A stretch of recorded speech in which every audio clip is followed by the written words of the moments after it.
Well, as we mentioned, law enforcement says both Umfenauer and Meade are affiliated with the Aryan Knights prison gang. U.S. Attorney's Office for the District of Idaho is working with the FBI, state and local law enforcement on this investigation. U.S. Attorney Josh Hurwit says it's too soon to tell whether or not the crimes the men are accused of committing are gang-sanctioned or gang-related. I asked Hurwit about his knowledge of the white supremacist prison gang and his office's history with prosecuting cases involving AK members. So the Aryan Knights is a prison gang local to Idaho that was formed in the 1990s, late 1990s, early 2000s. It sort of took off a bit within the Idaho Department of Correction prison system and those facilities. It has since continued and has had up to an estimated 85 to 100 members at its height. And then in 2018, we indicted the leadership of that gang federally using the RICO statute, and that case has been being prosecuted ever since. There's one more defendant from, again, that leadership group remaining to go to trial here later on this year.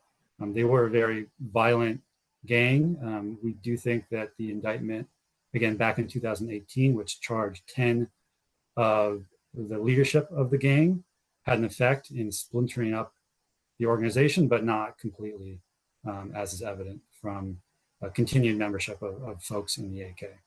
What are the ideologies of the Aryan Knights?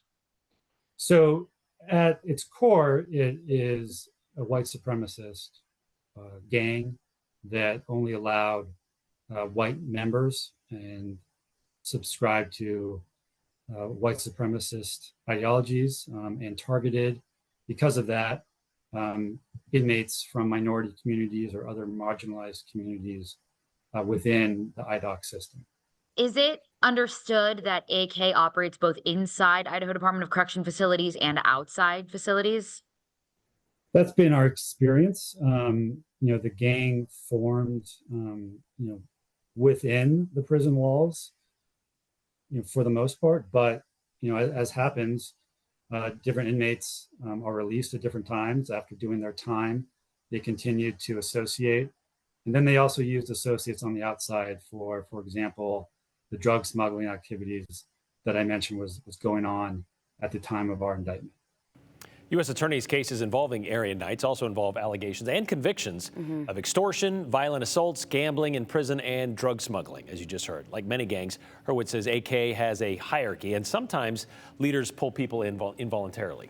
Yeah, they do. Hurwit says it's surprising how many people outside prison walls, in fact, who've never even served time or met these gang members, will develop relationships, support, and commit crimes for inmates.